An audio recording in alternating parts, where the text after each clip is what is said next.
बालकों असी पढ़ी रहा आयूं तृतीय भाषा सिंधी जी ही किताब जैंजो नालो आहे साहित्यिक पुष्प। असी नसुर पढ़ी रहा हुआसी जैमें असी नाओ पाठ शुरू कयो होसी बालकों। नाए पाठ के असी 3 पार्ट में 3 भागन में कंप्लीट कंदासी पूरो कंदासी। ऐं अॼु असी ॿियो पाठ जैमें कि पाठ जी व्याख्या ॾिसंदासीं समझंदासीं पाठ के उहो कंदासीं। मूंखे उम्मीद आहे बालकों त तव्हां हिन खां पहिरीं वारो वीडियो जैमें कि नाए पाठ जो भाङो पहिरियों मां सम्झायो हो तव्हां ज़रूरु पढ़ी ॾिठो हूंदो।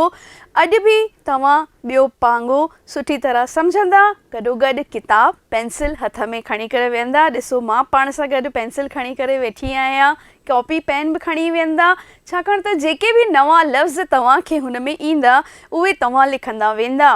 गॾोगॾु अगरि का इम्पॉर्टेंट लाइन अचे थी, सिट अचे थी जेका हवाले जे रूप में इम्तिहाननि में अची रही आहे त तव्हां हुनखे भी अंडरलाइन कंदा बालकों, छाकाणि त इम्तिहाननि जी तयारी में हुन वक़्तु असांखे इहे अंडरलाइन कयल जेके सिटूं आहिनि उहे सुठी तरह पढ़णियूं हूंदियूं आहिनि ऐं झटि असांखे पढ़ी सम्झ में अची वेंदो कि इहो हवालो कहिड़े पाठ मां आयल आहे। अचो त शुरू कयूं बालकों। पाठ नाओ बुढ़ा आश्रम। इहो पाठ लिखियल आहे कला प्रकाश द्वारा। एक दफ़ो बालकों असी दोहरान कार्य ज़रूर कंदासीं कि असां हिन खां पहिरीं यानी अॼु असां पाठ नाओ जो जेकी कहाणी आहे विच मां शुरू कंदासीं, पर हिन खां पहिरीं वारे पाठ में असां छा ॾिठो त मोहन जेको हिकु समझदार छोकिरो आहे उहो पंहिंजे माउ पीउ सां गॾु रहंदो आहे। हुनखे ज़ाल आहे जंहिंजो नालो रेशमा आहे। गॾोगॾु मोहन ऐं रेशमा खे 2 ॿार आहिनि, हिकु छोकिरो ऐं हिकु ॿियो पतो कान्हे, अञा ॿुधायो कान वियो आहे, अॻियां पतो पवंदो। त जॾहिं मोहन जी ज़ाल रेशमा खे हिकु दफ़ो लॻो कि मां स्वतंत्र कान आहियां, ख़ुशि कान आहियां, मतिलबु मूं वटि आज़ादी कान्हे, मूंखे आज़ादी खपे, मां पंहिंजी मर्ज़ीअ मुताबिक़ हलां। छाकाणि त मोहन ॾाढो समझदार हो। हू जॾहिं बि ऑफिस मां ईंदो हो त पहिरीं पंहिंजे माइटनि वटि 5, 10, 15 मिंट वेंदो हो, हुननि जो हाल अहवाल वठंदो हो, दारू दवा जे बारे में पुछंदो हो, तंहिंखां पोइ अॻियां कमरे में वेंदो हो, ज़ाल वटि वेंदो हो या चांहि पीअंदो हो। ऐं रेशमा खे इहा ॻाल्हि बिल्कुलु बि न वणंदी हुई। रेशमा चाहींदी हुई कि मुंहिंजो घोटु ऑफिस मां ईंदे ई सभिनी खां पहिरीं मूं वटि अचे। हालांकि मोहन रेशमा खां बि हुनजो हाल अहवाल पुछंदो हुअसि त कीअं गुज़रियो ॾींहुं, छा कयई, पर रेशमा हमेशह मुंहुं सुॼाए करे वेठी हूंदी हुई। ऐं हिकिड़ो दफ़ो रेशमा ॻोल्हे वरितो हिकिड़ो बुढ़ा आश्रम, पतो कयई त हुते 15,000 रुपया हर महीने ॾिबा त ॿुढे ॿुढी खे उते मोकिले थी छॾियां। इन बहाने मां आज़ाद थी वेंदमि, मर्ज़ी हूंदी नौकरी कंदमि, मर्ज़ी हूंदी शॉपिंग ते वेंदमि, ॿार बि मुंहिंजे वस में रहंदा, घोटु बि मुंहिंजे वस में रहंदो। हीअं त पहिरीं माउ पीउ वटि घिड़ियो वञे, ॿार बि जेके आहिनि सॼो ॾींहुं पंहिंजे ॾाॾे ॾाॾी वटि वेठा आहिनि, मुंहिंजी त ॻाल्हि ॿुधनि ई कान था। ऐं रेशमा जीअं तीअं करे मोहन खां पंहिंजी ॻाल्हि, इहा ख़राबु ॻाल्हि मञाए वरिती। मोहन दुखी थियणु लॻो, हू मिड़ई हले पियो। हुनखे को बि कमु थींदो हो या रेशमा सां ॻाल्हाईंदो हो त मथा छिरो ॻाल्हाईंदो हो, यानी कि हुनखे ईअं लॻो कि मां अहिड़ो ख़राबु पुटु आहियां, अहिड़ो कमीणो पुटु आहियां कि मुंहिंजे हूंदे सूंदे मुंहिंजा माइट बुढ़ा आश्रम में पिया रहनि। ऐं हुनखे अंदरि ई अंदरि हीअ ॻाल्हि खाइणु लॻी। रेशमा खे को फ़र्क़ु न पियो। हिकिड़े ॾींहुं जी असांखे ॻाल्हि ॿुधाई वई कि सीनियर वसंदाणी ॿिन्हिनि खे जॾहिं रेशमा मोकिले छॾियईं बुढ़ा आश्रम, आर्तवार जो ॾींहुं हो, नेरनि ते हुन दाल पकवान ठाहियो हुअईं ऐं नेरनि लॻाए छॾी टेबल ते, पंहिंजे मुड़ुस खे चवेसि थी लॻी पई अथव नेरनि, ऐं पंहिंजे ॿारनि खे उथारणु थी वञे त ॿार जेके आहिनि उथनि था ऐं ॻोल्हिनि था पंहिंजे ॾाॾे ॾाॾीअ खे ऐं चवनि था पंहिंजी माउ खे कि मम्मी असां त हिते दाल पकवान खाए रहिया आहियूं, हुते अम्मा ऐं बाबा खे केरु खाराईंदो। तॾहिं रेशमा छा थी चवेनि, तुंहिंजो पापा हुननि खे पैसा ॾेई आयो आहे, हुते उहे नाश्तो कंदा हूंदा, ख़ूब मज़े सां रहंदा हूंदा। हाणे ॾिसूं बालकों, अॼु जे हिन भाङे ॿिए में असीं पढ़ंदासीं कि छा रेशमा जे मन जी मुराद कि हू अकेली ख़ुशि रहंदी, अकेली मज़े में रहंदी, इन घोट सां गॾु मज़ा कंदी, शॉपिंग कंदी, घुमंदी फिरंदी, जीअं वणेसि तीअं रहंदी, पुॼनसि त कमु कंदी, न त न कंदी। ऐं हुन पंहिंजे ॿुढे जेको ससु सहुरो आहे तिन खे ॿुढा आश्रम मोकिले करे ॾाढो वॾो ॾाढो सुठो कमु कयो अथई। ईअं हुनखे लॻेसि पियो त छा हूअ सही आहे या हुनखे पंहिंजी ग़लतीअ जो अहसासु थिए थो, हुनखे हुनजो पति थो मनाए, हुनजा ॿार था मनाइनि, या रेशमा खे ख़ुदि ई थो लॻे कि मां इहो ग़लति कमु कयो आहे। बालको, भले ई हिन कहाणीअ जो अंत कीअं बि थिए, कुझु बि थिए, असांखे पतो न आहे त हिन भाङे ॿिए में छा थियणो आहे बालको, पर ॾिठो वञे त इहा ॻाल्हि ग़लति आहे। समाज जी हीअ कुरूती ई आहे। जीअं ॾेती लेती हिकु कुरूती आहे, तीअं हीअ कुरूती थी वई आहे। अॼु जा जेके शादीशुदा जोड़ा आहिनि, जवान जोड़ा आहिनि, तिन खे ईअं लॻे थो कि असां अकेला रहूं, ॿुढे माउ पीउ खे छॾे हिक ई शहर में अलॻि अलॻि घर वठी करे पुट अलॻि अलॻि पिया रहनि, धार पिया रहनि, ऐं हुननि जा माइट अलॻि अलॻि पिया रहनि। अगरि रहनि बि था त मथां छिरो रहनि था गॾु, या त पोइ हिक ई घर जा 2 या 3 घर थी वञनि, हिक ई घर में 2 जोड़ा रहनि त हुननि जा रंधिणा अलॻि अलॻि आहिनि, अलॻि अलॻि रधनि, अलॻि अलॻि पचाइनि, पंहिंजे मुंहं अचनि, पंहिंजे मुंहं वञनि। त छा हीअ ॻाल्हि सही आहे? न बालको, इहा ॻाल्हि बिल्कुलु ग़लति आहे। अचो त ॾिसूं कि हिन पाठ जी पछाड़ी आखाणीअ जो अंत कीअं थो थिए, रेशमा ऐं मोहन जी ज़िंदगी कीअं हली रही आहे। पर हू छो खाराइनि? हू केरु थियनि असांजा, ऐं अम्मा बाबा हुते छो रहनि? इहो केरु चई रहियो आहे बालको? इहो रेशमा ऐं मोहन जो छोकिरो जंहिंजो नालो गुड्डू आहे। ॾिसो न बालको, ॿार नंढड़ा आहिनि, स्कूल में पढ़ंदड़ आहिनि, पर केॾो न समझदार इहो छोकिरो हिते नंढड़ो ॿारु ॾेखारियो वियो आहे। चवे थो पंहिंजी माउ खे, असां ख़ुदि हुननि जा सगा ॿार आहियूं, असीं हुननि खे नथा खाराए सघूं, असीं हुननि जी परवाह नथा कयूं, त हू परावा केरु आहिनि? हू परावा केरु थींदा आहिनि असांजे माइटनि खे खाराइण वारा? छा सिर्फ़ु पैसा ॾेई करे असांजी ज़िम्मेदारी पूरी थी वई? ॾिसूं त रेशमा खे कीअं थो लॻे, उन्हनि खे पंहिंजो घर कोन्हे छा? घर आहे त अम्मा बाबा जो, यानी कि गुड्डू पंहिंजी माउ खे बि धमकाए ॻाल्हाए थो, चवे थो कि हुननि जो घर, अम्मा बाबा जो घर त इहो आहे, हू ॿुढा आश्रम हुननि जो घर थोरी न आहे। हुननि इहो घर ठाहियो ऐं तो हुननि खे ई हितां रवानो करे छॾी। ओचितो रेशमा जो ध्यानु वियो हुनजी तिॾड़ी KG क्लास में पढ़ंदड़ धीअ। त बालको, हेसि ताईं असांखे रुगो रेशमा ऐं मोहन जे नंढड़े छोकिरे जे बारे में पतो पियो हो। छोकिरी त हाणे यानी कि रेशमा ऐं मोहन खे 2 ॿार त आहिनि, हिकिड़ो छोकिरो आहे, ॿियो छोकिरी आहे। ऐं छोकिरी कहिड़ी क्लास में पढ़ंदी आहे? KG क्लास में पढ़ंदी आहे। उन हंध ते उथी वेठी हुई ऐं रोई रही हुई। त छोकिरी रोइण लॻी। हाणे छो रोइण लॻी? घर में माउ आहे, पीउ आहे, भाउ आहे, तंहिं हूंदे बि रोइण लॻी। छा सबबु आहे इन तिॾड़ी नंढड़ी KG क्लास में पढ़ण वारी छोकिरीअ जो रोइण जो? गुड्डू भेण खे रोअंदो ॾिसी वटिसि आयो, वटिसि मतिलबु कि हुनजे वेझो आयो, हुनखे गिराटड़ी पाए पुछियईं। गिराटड़ी पाए यानी भाकुर में खणी करे पंहिंजी भेण खे पुछेसि थो, छो थी रोई? बुख लॻी अथई? यानी निंड मां उथी या पहिरीं असीं ॾिठोसीं बालको कि रेशमा पंहिंजे छोकिरे खे उथारींदे चवेसि थी, उथ गुड्डू, 10 थी विया अथई, उथो बालको, नेरनि तयारु आहे। पर गुड्डू वधीक समझदार निकितो। भेण रोएसि थी, हुनखे भाकुर में खणी चवेसि थो, बुख लॻी अथई?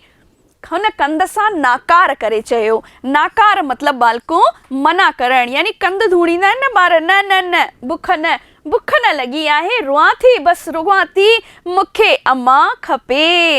यानी केरु रोई रहियो आहे? पहिरीं त गुड्डूअ रेशमा खे ॿुधाए छॾियो, हक़ीक़त सां वाक़िफ़ कराए छॾियो कि इहो घर अम्मा बाबा जो आहे ऐं उन्हनि खे ई तो हितां मोकिले छॾी। तूं त असांखे हिते नेरनि खाराई पई, सभु ॾींहुं पई, हुते अम्मा बाबा खे केरु खाराईंदो? हुते अम्मा बाबा जो केरु आहे? पंहिंजो घर छॾे करे हू हुते वेठा आहिनि। ऐं वरी रेशमा ऐं मोहन जी धीअ नंढड़ी KG क्लास में तिॾड़ी जेका पढ़ंदी आहे छोकिरी, सा बि रोए थी, चए थी मूंखे कुझु बि न खपे, मूंखे त मुंहिंजी अम्मा बाबा खपनि। यानी हुनजी दिलि पंहिंजे अम्मा बाबा सां हुई त हू अम्मा हुनखे खपे। रेशमा सम्झियो हो त ससु सहुरे जी गैर मौजूदगी मतलब कि हू हिते न आहिनि। ॿार सिर्फ़ु मुंहिंजो ई चयो मञंदा। हिन खां पहिरीं असीं पढ़ियो होसीं कि रेशमा चाहींदी हुई कि हुन जा ॿार जेके आहिनि हमेशह ॾाॾे ॾाॾी जे कमरे में ई वेठा हूंदा आहिनि, हुन वटि ईंदा ई कान्हनि। त रेशमा चवे थी कि मां सोचियो हो कि ॾाॾो ॾाॾी वेंदा हली त सिर्फ़ु मुंहिंजो ई चयो मञंदा, मूं वटि ई रहंदा, पंहिंजे ॾाॾे ॾाॾी खे विसरी वेंदा, छाकाणि त मां ई थींदी आहे। पर ईअं न थियो हो। हूअ ॾाॾे ॾाॾीअ जे कमरे में 10 दफ़ा सॾु करेनि तॾहिं मस अचनि। अलाए ॾाॾे ॾाॾीअ में छा सोन ॾिठो अथनि। सोन ॾिठो अथनि मतिलबु थींदो आहे बालको कहिड़ी अहिड़ी क़ीमती शइ हुननि खे मिलंदी हुई। ऐं ॾाॾे ॾाॾीअ मां पोटे पोटी खे छा मिलंदो हो? भरपूर असीम निस्वार्थ प्रेम मिलंदो हो हिननि खे। तॾहिं त ही सॼो ॾींहुं पंहिंजे ॾाॾे ॾाॾी वटि वेठा हूंदा हुआ। पर अॼु बि छा थियो, जॾहिं रेशमा पंहिंजे हिन इरादे में कामयाब थी वई कि मां त पंहिंजे ससु सहुरे खे मोकिले छॾियां बुढ़ा आश्रम, त हुनखे छा लॻो हो सभु हुन जे वस में थी वेंदो। पर न त हुन जो घोटु हुन जे वस में थियो, न ई हुन जा ॿार हुन जे वस आया। भले हू घर में न आहिनि अम्मा बाबा, पर तंहिं हूंदे बि ॿार हुननि खे यादि पिया कनि, हुन जो चयो नथा मञनि। हूअं अम्मा बाबा घर में हूंदा हुआ त रिझाए करे ॿारनि खे नेरनि नाश्तो रोटी सभु कराए छॾंदा हुआ। अचो त छा थियूं ॾिठोसीं। हाणे छा ॾिसूं त रेशमा हाणे छा थी सोचे, छा हुनखे अहसासु थी रहियो आहे। रेशमा छा थी वई, मुंझी पई मतिलबु उलझन में अची वई। अरे मां छा सोचियो हो, थी छा वियो आहे। पर पंहिंजे अंदरां आरसीअ में निहारण सां निटाए रही हुई। आरसी में निहारण, हूअं असां पंहिंजो पाण खे जॾहिं आरसीअ में निहारींदा आहियूं त असांखे पंहिंजो अक्स नज़र ईंदो आहे। पर अंदर जी आरसी मतिलबु पंहिंजो पाण में अंदर में झाती पाए ॾिसो त छा असीं सही आहियूं, छा असां सही कयो आहे या ग़लति। 11 बजे धारे कम वारी माई आई शकुंतला। धारो कम मतलब कि ॿियो कम जेको कंदी हुई, केरु कंदी हुई? शकुंतला। हिते शकुंतला नालो आहे बालको। हिननि जे घर में जेका कम करण वारी माई ईंदी हुई उहा आई। हुन ॿुआरी पट करण बैदि रेशमा खे कयो, यानी कि हीअ ॿुआरा फर्श कंदी हुई। रेशमा खे ॻाल्हाईंदे चवे थी, अम्मा बाबा वारो कमरो साफ़ करियां थी त दिलि भरिजी थी अचे। मूं ॿई मूंसां ख़ूब ॻाल्हियूं कंदा हुआ, तुंहिंजी केॾी सारा मतिलबु तारीफ़ कंदा हुआ, सदाई चवंदा हुआ नूंहं त असांजी, यानी कि रेशमा खे लॻंदो हो कि मुंहिंजा ससु सहुरा मूंखे भाईंदा न आहिनि, मूंखे प्रेम न कंदा आहिनि, रुॻो मुंहिंजे घोट खे पंहिंजो वस में रखणु चाहींदा आहिनि। पर शकुंतला हिन खां पहिरीं हीअ ॻाल्हि कॾहिं बि पंहिंजी मालकियाणी रेशमा खे न ॿुधाई हुई, जेका अॼु रेशमा खे शकुंतला चई रही आहे। शकुंतला छा थी चवेसि कि अम्मा बाबा जे कमरे में ॿुआरी पायां थी त मुंहिंजी दिलि भरिजी थी अचे, मूंखे हुननि जी यादि थी अचे, मूंसां केॾो न ॻाल्हाईंदा हुआ। बालको, ॿुढे माण्हू, पीर सन उमिरि दराज़ माण्हू खे छा खपे?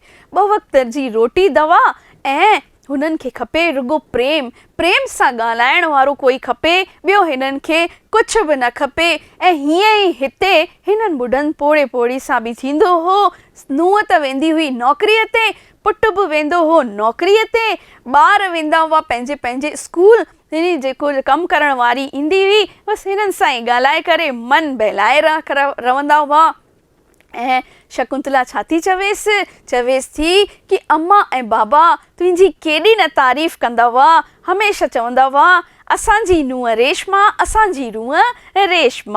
ॾिसूं हाणे छा थो थिए, यानी कि सभु कुझु फेवर में आहे अम्मा बाबा जे। सीनियर वसंदाणी जोड़े जे फेवर में आहे कि हू सही हुआ। हू कॾहिं बि पंहिंजे नुंहुं पुट जी घरू ज़िंदगीअ में को दख़ल अंदाज़ी कोन कंदा हुआ। इहो असांखे लेखिका पहिरीं ई ॿुधायो आहे। पंहिंजी मस्तीअ में मस्तु रहंदा हुआ, पंहिंजे कमरे में ई रहंदा हुआ, ॿारनि खे जीअं वणे तीअं कनि। हू त रुॻो प्रेम कंदा हुआ, निस्वार्थ प्रेम, पंहिंजे पोटे पोटीअ सां, पंहिंजे नुंहुं पुट सां। ऐं इन्हनि सभिनी जी ॻाल्हियुनि सां ई इहो ज़ाहिर थी रहियो आहे। रेशमा खे दिलि में हिकु चुंबदार तीर चुभी वियो। यानी कि हुन जो घोट त हुन सां ईअं हले ई पियो, ॿार बि ईअं कनि था, पर हाणे नौकराणी बि अची करे हुनखे अहिड़ा लफ़्ज़ चया त रेशमा खे ॼण छा थो लॻे दिलि में को तीर चुभी वियो हुजे। हुन चुभनि खे बर्दाश्त कंदे हुन ॿाहिरां पंहिंजी कम वारी शकुंतला खे चयो, छा चयो, तूं पंहिंजो कमु कर। माई खे कीअं थी चवेसि, तूं पंहिंजो कमु कर, मुंहिंजे घर में छा थी रहियो आहे सो मां ॼाणा। पंहिंजी औकात ॾिसो त रेशमा बदफसीलती सां पंहिंजी नौकराणी सां ॻाल्हाए रही आहे, विसरी वई त उहो बि इंसान आहे। तोखे हक़ कोन्हे असांजे घर जी ॻाल्हियुनि में दख़ल ॾियण जो, इंटरफेयर करण जो, तोखे कोई बि हक़ कान्हे। ऐं इहो केरु चई रहियो आहे शकुंतला खे? रेशमा चई रही आहे, छाकाणि त रेशमा हूअं ई खफ़े लॻी पई आहे, परेशान लॻी पई आहे। ऐं हुनखे वरी शकुंतला नौकराणी अची करे चवेसि थी अहिड़ियूं ॻाल्हियूं त रेशमा खे गुस्सो थो अची वञे ऐं गुस्से में हूअ कुझु बि ॻाल्हाए थी पंहिंजी नौकराणी शकुंतला सां। शकुंतला वराणियो थींदो आहे बालको जवाबु ॾिनो। तव्हां चाहियो त पेंसिल सां पंहिंजी किताब में नंढड़ो हिननि जी माना लिखी सघो था, न त कॉपी ऐं पेन लिखो। जीअं जीअं तव्हांखे विच विच में टाइम मिलंदो वञे अखर लिखो ऐं अखर जी माना लिखो। जीअं मूं ॾिसो बालको, हिते त चैप्टर लिखी रखियो आहे, पैराग्राफ, ऐं हुन में जेके ॾुखिया लफ़्ज़, नया लफ़्ज़ अचनि पिया, उहे लफ़्ज़ ऐं हुननि जी माना हीअ हिते लिखी रखी आहे। बराबरि मां नौकराणी आहियां, मुंहिंजी औकात कहिड़ी आहे, पर मालकिन मूंखे 5 साल थी विया आहिनि। यानी कि हीअ पुराणी आहे हिननि जे घर में, ऐं हिननि खां कमु केरु, हिन शकुंतला खां कमु अम्मा बाबा ई त कराईंदा हुआ। रेशमा त ड्यूटी ते हली वेंदी हुई, त हू छा थी चवे, मूंखे औकात पतो आहे, मां नौकराणी आहियां, पर मूंखे हिन घर में पूरा 5 साल कंहिं घर में कमु करणु ॾाढी वॾी ॻाल्हि आहे। हिन घर में कमु कंदे अम्मा बाबा ऐं तवी सभु मूंखे पंहिंजा लॻंदा आहियो मालकिन। यानी हूअ मालकिन पई चवेसि रेशमा खे, चाहे या त भाभी चई छॾेसि हां, पर दीदी चई छॾेसि हां, पर ईअं नथी करे। छा थी चवे, हा बराबरि तूं मालकिन आहीं, पर मूंखे केतिरो टाइम थी वियो आहे, पूरा 5 साल तव्हांजी शेवा कंदे कंदे थी विया हिन घर में, ऐं मूंखे पतो आहे कि मां नौकर आहियां, तव्हां मुंहिंजा मालिक आहियो। सो बि गुडू वॾो थींदो, शादी कंदो, पोइ तोखे ऐं सेठ खे ॿुढा आश्रम में छॾे ईंदो त तोखे कीअं लॻंदो। यानी कि हाणे शकुंतला खे बि बुरो लॻो, शकुंतला खे बि अहसासु थी वियो कि हीअ मुंहिंजी मालकिन जेको आहे हिन ग़लति कमु करे छॾियो आहे। हिन पंहिंजे ॿुढे ससु सहुरे खे, जंहिं वक़्तु हुननि खे रोटी मिली वेंदी, हुते दवा दारू मिली वेंदी, पर इमोशनल सपोर्ट जेको आहे, ॿारनि जो जेको प्रेम आहे, सो हुननि खे उते न मिलंदो, उहो त हुननि खे घर में ई मिलंदो। ऐं हिन वक़्तु ई जॾहिं हुननि खे हिन शइ जी सभिनी खां वधीक ज़रूरत आहे, पंहिंजनि जे प्यार प्रेम जी ज़रूरत आहे, तंहिं वक़्तु मुंहिंजी मालकिन पंहिंजे ससु सहुरे खे ॿुढा आश्रम मोकिले छॾियो, पैसा ॾेई करे पंहिंजी ज़िमेदारी पूरी थी सम्झे। इहे ग़लति ॻाल्हि आहे। शकुंतला छा थी चवेसि, चुभंदड़ ॻाल्हि चई करे हली थी वञे, चवेसि थी कि पंहिंजो गुडू जॾहिं वॾो थींदई न मालकिन तुंहिंजो, तोखे बि ईअं ई किथे छॾे ईंदई, ॿुढा आश्रम छॾे ईंदई, तोखे कीअं लॻंदो। रेशमा खे मन में आयो त ॼण हिकिड़ी थपड़ हणी खॾांसि, सिरोटो ठकाओ कयांसि, सोंटी हणी छॾियांसि हिकिड़ी मथे ते। एतिरो गुस्सो कंहिंखे अची वियो, रेशमा खे अची वियो कि हीअ ॿी टके जी शकुंतला, मुंहिंजे घर जी नौकराणी, मूंखां हीअं सवाल जवाब करे रही आहे, हिन जी कहिड़ी औकात मुंहिंजे साम्हूं। इहो सभु केरु सोचे रही आहे? रेशमा सोचे रही आहे, ॾिसूं त सच में सोंटी न ठका करे छॾेसि। पर हुन अहिड़ो कुझु बि न कयो, हुन सोचियईं कि न, मूंखे ईअं न करिणो आहे। हूअ रधिणो मतिलबु थींदो आहे मालको किचन, वञी वजंदे मानीअ जी तयारी करण लॻी, यानी रेशमा रोटी ठाहिण लॻी। रेशमा रधिणे में कड़ी रधींदे सोचियो, मूं सम्झो त ससु सहुरे खे ॿुढे आश्रम में मोकिलींदसि त छा माणींदसि मतिलबु कि इंजॉय कंदसि, मूंखे त छा मिली वेंदी, आज़ादी मिली वेंदी। ऐं इहो सभु कंहिं सोचियो हो? इहो सभु रेशमा सोचियो हो। शुरूआत में ई सोचे छॾियईं कि मां त मुंहिंजे ॿुढे ससु सहुरे खे मोकिले छॾींदसि, मूंखे त मिली वेंदी आज़ादी, मस्ती कंदमि, मज़ा कंदमि, जीअं मर्ज़ी हूंदी तीअं हलंदमि ऐं घर वारनि खे बि तीअं ई हलाईंदमि। इहे मुंहिंजी जेका आहिनि आज़ादी ते रोक लॻाए वेठा आहिनि। पर छा इहो थियो? न, कोन थियो। ॿाहिरि अचणु वञणु, ख़रीदारी करणु, रधण पचाव में, हर ॻाल्हि में ख़ुदि मुख़्तियार मतिलब कि मुंहिंजी मर्ज़ी हलंदी, ख़ुदि जे मथां ई डिपेंड थींदमि। हूअं त ससु हूंदी हुई, सहुरो हूंदो हो, उन्हनि खां पुछी रोटी ठाहिणी पवंदी हुई। ॿुधायो कहिड़ी भाॼी ठाहियां, चांवर ठाहियां, फुल्को ठाहियां, कढ़ी ठाहियां, दाल ठाहियां, या नाश्ते ते छा खाईंदा खाओ, वरी उन्हनि जी सेवा अलॻि कयो। पर हाणे त छा थी वेंदो, उन्हनि खे मोकिले छॾींदमि ॿुढा आश्रम, शॉपिंग कंदमि, मज़ा कंदमि, मर्ज़ी हूंदी रोटी ठाहींदमि घर में, न त ॿाहिरि वेंदासीं हली 4 माण्हू ऐं खाई ईंदासीं या घर घुराए रोटी खाईंदासीं। पर सही माना में हिन घर जी मालकियाणी थींदसि। जेसि ताईं ससु मौजूदु आहे तेसि ताईं हूअ ई मालकियाणी ठही करे वेठी आहे। मां त आहियां न आहियां बराबरि आहियां, त हूअ वेंदी हली त मां छा थी वेंदसि, घर जी मालकियाणी ठही वेंदसि। रेशमा जो मन मरोटजी रहियो हो बालको, मरोटजी यानी कि हुनखे पतो ई कान पियो पवे कि ही छा थी रहियो आहे। हुन जेको सोचियो हो छा उहो थी रहियो आहे या न। हुन केॾी महिनत सां मुड़ुस खे मञायो हो। असीं ॾिठोसीं बालको कि मोहन बिल्कुलु बि तयारु न हो हिन ॻाल्हि लाइ कि हू पंहिंजे माइटनि खे ॿुढा आश्रम छॾे अचे। हुन बिल्कुलु बि नथो चाहियो कि हुन जा माइट हुन जे हूंदे सूंदे हितां वञनि हली। पर मजबूरी में रेशमा जी खुंद रेशमा जे प्रेशर में अची हुनखे इहो कदम खणणो पियो ऐं पंहिंजे माइटनि खे ॿुढा आश्रम छॾे अचिणो पियो। ऐं अहिड़ो त कुझु थियो ई न। रेशमा खे त हुनजो हक़ मिलियो ई न। जीअं तीअं त हुन पंहिंजे मुड़ुस खे मञायो हुई त अम्मा बाबा खे ॿुढा आश्रम में छॾे अचे। हुननि जी गैर मौजूदगीअ में कहिड़ी मालकी मिली आहे मूंखे, यानी हाणे रेशमा खे अहसासु थी वियो त मां कहिड़ी मालकियाणी ठही वई आहियां। कमु त ॿियो वधी वियो, ज़िमेदारी त ॿी वधी वई, सम्झ में ई कान थो अचे। हेसि ताईं त पाण मां ज़िमेदारी खां मुक्त हुअमि। मानी रधींदे खेसि ॼण पंहिंजी ससु जो आवाज़ थो ॿुधणु अचे। यानी कि हेॾा साल हुनजे ससु सहुरो घर में हुआ, ॻाल्हाईंदा ॿोलाईंदा रहंदा हुआ, त हिकिड़े दफ़े जी ॻाल्हि आहे, थोरा ॾींहं ई थिया हुआ ऐं रंधिणे में रेशमा रोटी ठाहे रही हुई। हाणे रंधिणे में रोटी ठाहींदे ठाहींदे उनखे ईअं लॻो ॼण हुनजी आवाज़ थी अचे। कंहिंजी आवाज़ थी अचे?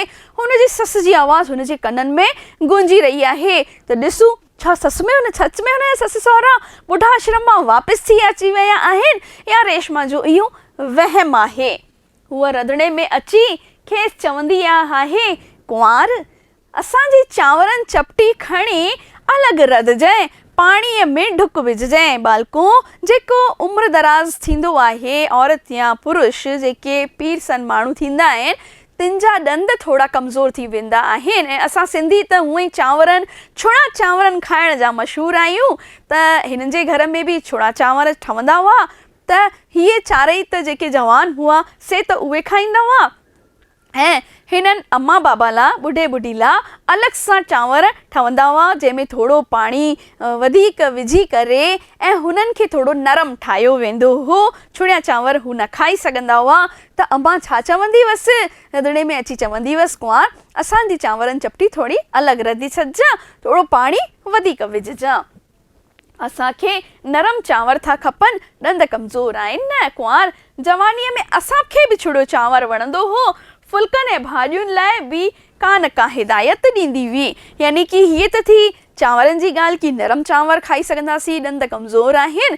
ऐं कॾहिं फुल्कनि लाइ हिदायत ॾींदी हुई, भाॼीअ लाइ हिदायत ॾींदी हुई। जीअं वॾा माण्हू थींदा आहिनि सो नरम फुल्को खाईंदा आहिनि, घी लॻाए करे खाईंदा आहिनि, छाकाणि त रखंदासीं त फुल्को सुकी वेंदो, थधो थी वेंदो ऐं चॿारण में मुश्किल थी वेंदी। तीअं ई ॿुढा माण्हू जेके थींदा आहिनि, भाॼी खाईंदा त उहे बेसण, चणा, चौरा इहे न खाई सघंदा आहिनि। हू जेके आहिनि अहिड़ियूं हल्कियूं भाॼियूं खाईंदा आहिनि जेके पचाइण में हुननि खे आसानी थिए, घटि मिर्च मसालनि वारी भाॼी खाईंदा आहिनि। त रेशमा खे छा थियणु लॻो, यादि अचणु लॻो यानी हक़ीक़त में हुन जा ससु सहुरो न आया हुआ। हिते असांखे ॿुधाए रहिया आहिनि कि छा रेशमा खे आज़ादी मिली? न, रेशमा खे पाण हाणे हेॾो थियण खां पोइ जॾहिं हुनजी नौकराणी हुनखे सुणाए छॾियो, अहसासु थियणु लॻो त अम्मा कीअं ईंदी हुई रंधिणे में, कुंवार कुंवार करे मूं सां ॻाल्हाईंदी हुई, चवंदी हुई, हिदायत ॾींदी हुई त रोटी हीअं ठाहिजां, चांवर हीअं ठाहिजां, फुल्को हीअं पचाइजां। छो त अम्मा ऐं बाबा ॿिन्ही खे खाधो चॿाइण लाइ नरम खाधो खपंदो हो।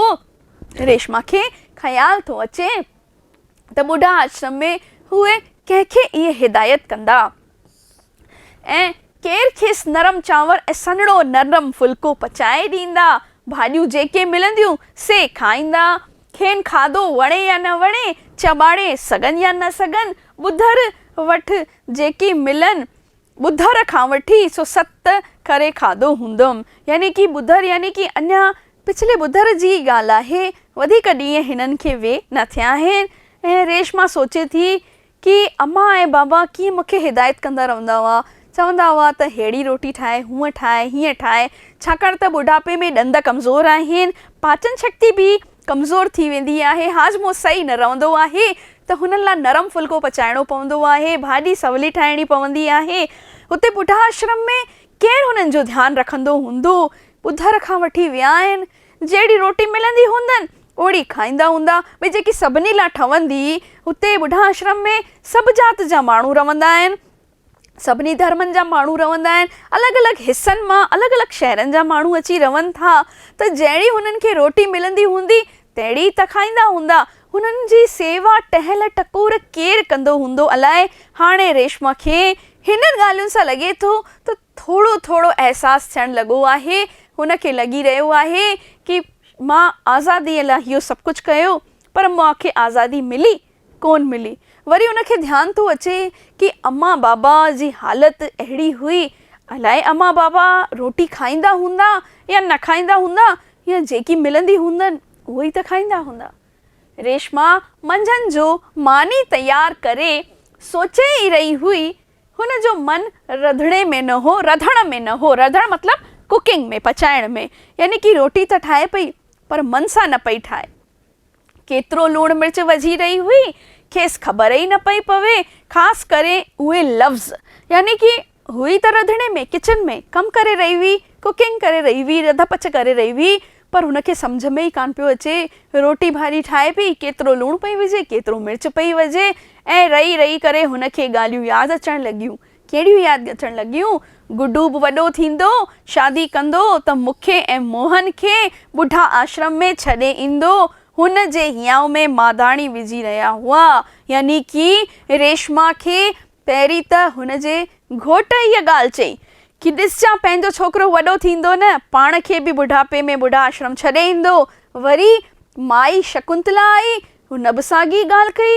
यानी हिक ई घर में ॿ माण्हू अहिड़ी ॻाल्हि करे रहिया हुआ। ऐं रेशमा खे ईअं पियो लॻे ॼण छातीअ ते केरु हुनखे धक हणी रहियो हो, केरु ज़ोर ज़ोर सां माधाणी विझी रहियो हो हुनजे दिलि में। ऐं हुनखे अंदरि ई अंदरि अहसासु थियणु लॻो कि इहो जेको थियो आहे सो ग़लति थियो आहे। घोटस बि इहे लफ़्ज़ चया ऐं नौकराणी शकुंतला बि। यानी कि हुनखे लॻणु लॻो कि ॿिन्हिनि साॻी ॻाल्हि कीअं करे छॾी। इहे लफ़्ज़ चया, ईअं थी सघे थो छा कि ॿई ॼणा हिकिड़ी ॻाल्हि था कनि? ॿई मिलियल त कान्हनि किथे। मतां थिए मोहन बि त हिकु आदर्शी पुटु आहे, पर मुंहिंजे चवण ते अम्मा बाबा खे ॿुढा आश्रम छॾे आयो। यानी कि रेशमा खे लॻो कि मोहन त आदर्शी पुटु आहे, मुंहिंजो घोटु त आदर्शवादी आहे, ऐं हुन मुंहिंजे चवण ते पंहिंजी ज़ाल जे चवण ते पंहिंजे माउ पीउ खे ॿुढा आश्रम छॾे आयो आहे। त मुंहिंजो गुड्डू जेको अञा त नंढो आहे सो वॾो थींदो त अलाए छा कंदो। थी सघे त उहो पंहिंजी ज़ाल जे चकर में अची करे मूंखे ॿुढा आश्रम छॾे अचे। अम्मा बाबा हुते पोटे पोटीअ खां सवाइ केॾा उॿाड़का थिया हूंदा। उॿाड़का थींदो आहे बालको अकेला, यानी कि उॿाड़का ई थियणु, अकेला ई थियणु। यानी कि रेशमा खे लॻणु लॻो कि अलाए दवा दारू टाइम ते वठंदा हूंदा, अलाए रोटी सवली मिलंदी हूंदसि कि न। वरी हुनखे लॻणु लॻो ठीकु आहे, दवा दारू जो त बंदोबस्तु करे छॾंदा, रोटी बि जहिड़ी तहिड़ी खाई वेठा हूंदा, पर हुननि खे इहो जेको आहे गुड्डू किथां ईंदो, पोटो पोटी किथां ईंदो, यानी कि बिना ॿारनि जे कीअं रहंदा हुए, केॾी न अकेलाई, केॾी न उबाणकाई थींदी हुते अनजान माण्हुनि जे विच में। हिते सभु असां पंहिंजा हुआसीं, पंहिंजा पोटा पोटियूं, पंहिंजो नुंहुं पुटु, पर हुते अजनबी माण्हुनि जे विच में अलाए उहे हिरिया हूंदा न हिरिया हूंदा, अकेला ॻोड़ा ॻाड़ींदा न हुजनि। यानी रेशमा खे लॻण लॻो कि मां जवान आहियां, कमाईंदड़ आहियां, सभु कुझु आहे मूं वटि, घोटु आहे, ॿार आहिनि, मुंहिंजो घरु आहे, तंहिं हूंदे बि मां दुखी लॻी पई आहियां, परेशान लॻी पई आहियां, नंढी नंढी ॻाल्हियुनि जी शिकायतूं कंदी आहियां।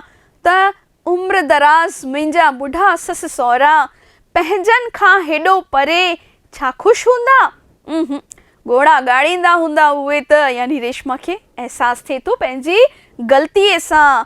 हाणे रेशमा ग़लती करे छॾी आहे ऐं हुनखे अहसासु थिए थो कि मां जेको कयो ग़लति कयो।